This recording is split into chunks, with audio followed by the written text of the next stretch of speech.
with Journey's Girl Champagne. We're going to do our temperament testing for you. Let's check it out and see what you got. Ready? Oh, good girl. Very nice. Good girl. Come on. Yes, there you go. Looking for my feet. Following very nicely, giving me space. I'm loving the fact that these guys have understand that they need to give you some space. They're not right up on you. They're not right up on your foot. This is the second girl at this point in this litter that we are having this with. I love what I'm seeing. So little perimeter search. She is very detail focused, picking out the little zip ties that I have here. So she pays attention to detail. Very nice. And that little paw that comes out, again, asking to engage in play. Very nice. And that little tail is wagging. She's got a little swagger going on. Good girl. Very nice. Nice girl. Okay, I'm going to put her on her back. We're going to measure. This is a restraint position, so we want to see how well she does in the restraint position as well as how quickly she forgives. Okay, she's a little stiff. She's got great eye contact. Hi, she's not struggling. Her heart rate is low. Good girl. Okay, there you go. Good job. What do you think? She comes back to forgive. Oh, thank you. Oh, you can chew on my shirt? Yes, good girl. Oh, what a nice puppy. Good girl. You did very well with that. No struggle. Nice eye contact. You didn't want to hold your paw. Now we're going to do some elevation dominance work. So, as I've said before, this is like being up on a grooming table. Okay? Just hanging out here. Her tail is up. She took a big breath. She's kind of resigned to it. No struggle whatsoever. Put her down gently. What'd you think of that? Oh, natural sit. Sit to say please. Very nice. Every time I see that, I reward the behavior. I bring those eyes up to meet mine. Very important. If this is your puppy, you want to bring those eyes up to you and you want to reinforce that focus, eye-to-eye contact, because when you start training, you cannot do anything with any puppy if they're not looking at you. Okay, so that's very, very important. So we start reinforcing that focus at a very early age. Okay, now we're going to get out some toys. Oh, I see you. You want to play with that, don't you?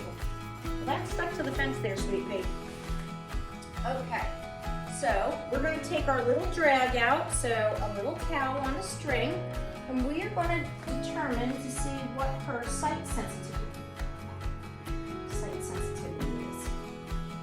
Okay, this is going to be a puppy that is going to be very, very curious about grasshoppers and toads and leaves that blow in the fall.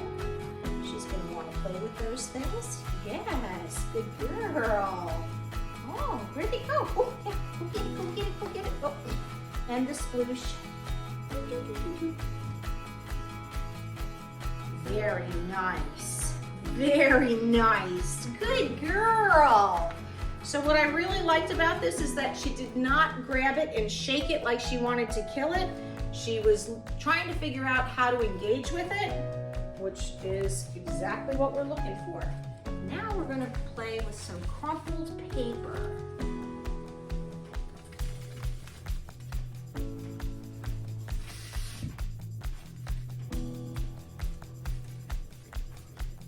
What do you think about that?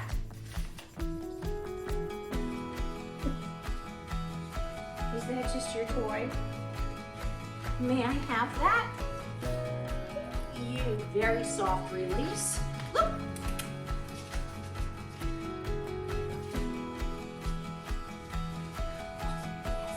Oh, thank you. Oh, and your paw, thank you. Okay, so really cool. Go back and check this out again.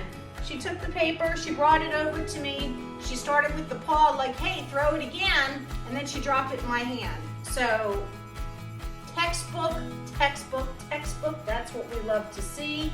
She is a brilliant, brilliant puppy. Okay, we still got some more things to do. Now we're gonna make a loud noise. We're gonna see how well or how sensitive she is to sound.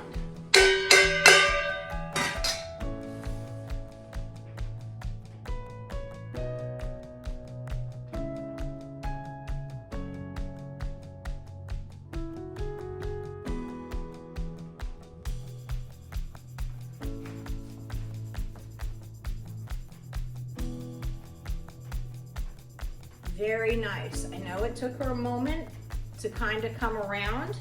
And so basically what we saw here was she didn't, well, I don't think that she did. She didn't spook backwards because I was looking at the thing, at the bowl, but she stood there, she looked at it, she kind of calculated it, she walked behind me and kind of stood by my leg, and I sidestepped, and that is, when puppies go behind you, that's more or less of, think of a toddler going to nursery school, and mom brings the toddler to school, or dad, and the toddler, you know, grabs onto your pant leg and is like, I'm a little shy, I'm a little cautious, I don't really know about that. Well, puppies are very, very similar, and they go through the same type of processes.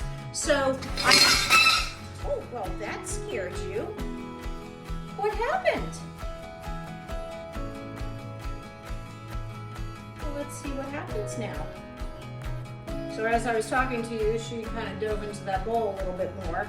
But anyways, as I was saying, is that she finally came around and she investigated it, building that confidence. So now she spooked herself a little bit. So she's sitting behind me because she's a little nervous now because she was not expecting that loud, sharp noise. And that's okay. We're going to give her a moment. We're going to let her warm up to it. See if she can build that confidence back. I certainly am not going to force this issue. It's okay. She walked right past it, which is fine. Ignored it. I am not looking for her to put her face back in there. I am happy that she approached it again. Her body language is telling me that she's a little apprehensive. Her tail is down, and again, sitting between my legs. So this is a confidence type of thing. She was confident, then she got a little scared. Now she's got a semblance of sense where she's showing some caution, and she's sitting right in between my legs. So no big deal. This is not something I would be remotely concerned about. And she's handling it very appropriately. Good girl. Okay? All right, the last thing that we have here, and let me just come back here and reward this nice sit. Good girl. Good girl. Okay, good girl. Yay. Yay. Good job. Okay? All right, so now what we're going to do is we're going to take out our umbrella. And this is the startle and recovery part of the test. So sometimes this can really freak puppies out. You'll see a little shockwave go through their body, and they kind of run to one corner, and then they're like, I don't know. Sometimes they approach it, sometimes they don't. Not too sure how she's going to handle this, but we're going to see. Okay.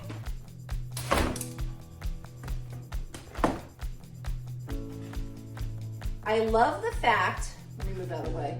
I love the fact that she just sat there. She did not bolt. She wasn't afraid of it. She's checking it out. She's thinking about going to go see it. There you go. Nice, nice, nice recovery. And I'm really glad to see what we saw here, because with her frightening herself with the loud clanging spoon in the pan, I put something else pretty scary out there. But she recovered very quickly and went to investigate. So I'm going to tell you that this is a very well-balanced, thinking puppy. She's observant, okay? She calculates things out in her mind. She thinks things through before she engages, which is a really, really good thing in puppies. I prefer a puppy that would err on the side of caution instead of blindly run into something. For example, you've got a deck and the leaves are blowing outside. You put your puppy out on the deck. It's a 6-foot deck, drop down with a bunch of stairs. Last thing you want your puppy to do is go bolting off the side of the deck and taking a tumble. You want a puppy that's going to get to the edge and be like, oh, okay, there are stairs here. So we have to think about how to get down those stairs. So all in all, this is a fabulous puppy. She is going to be a wonderful companion. It's important to make sure that you've got a training plan in mind, and training starts the day you bring the puppy home, unless you want us to do some of the training for you here. Okay, this is Girl Champagne. Thanks so much for watching. Have a great day.